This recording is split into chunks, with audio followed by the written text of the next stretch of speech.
शादरा के एक छोटे से घर में इफ्तिखार अपने बीवी बच्चों के साथ हंसी खुशी जिंदगी के दिन गुजार रहा था। उसके वहमो गुमान में भी नहीं था कि गुड्डी डोर पर डांट खाकर उसका लख्ते जिगर घर के साथ साथ ये मुल्क ही छोड़ जाएगा।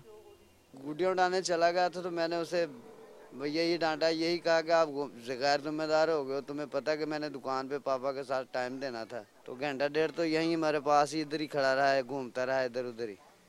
फिर रोता रोता इधर से बच्चों ने बताया कि रोता रोता चला गया। अतीक की एक बहन और मासूम सा भाई भी है जो आंखों में भाई की वापसी का ख्वाब सजाए उसकी राह देख रहे हैं। नन्हे उम्र को वो जगह भी याद है जहां अतीक अपनी पतंगें छुपाया करता था।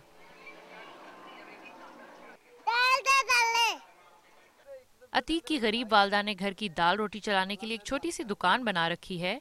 दुकान चलाने में इसका माजूर खावंद इसका भरपूर साथ देता है। अतीक की माँ अपने जिगर के टुकड़े को गले लगाने के लिए बहुत बेताब है। माँ के जज्बात तो हर माँ जानती है ना, हर माँ महसूस कर सकती है। मेरी भी यही फीलिंग है कि मैं कहती मेरा बच्चा जल्द से जल्द आए और मैं अपने गले लगा लूँ।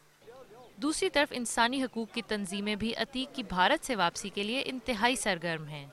जज ने भी ये इस पॉइंट के ऊपर कि ये बच्चा है और बगैर किसी नॉलेज के, बगैर किसी मोटिव के इधर आया है, तो उसको उसने बरी कर दिया।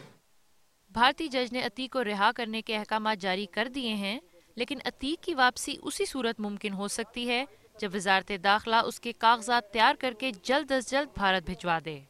जहां एक जानिब ये खानदान शुक्रगुजार है उन तमाम लोगों का जिन्होंने इनके बेटे को बाजियाब कराने में मदद की, वहीं ये दुआ गो हैं कि इनका बेटा अतीक जल्द अज जल्द घर लौट आए। Hina Saeed, Dawn News, Lahore.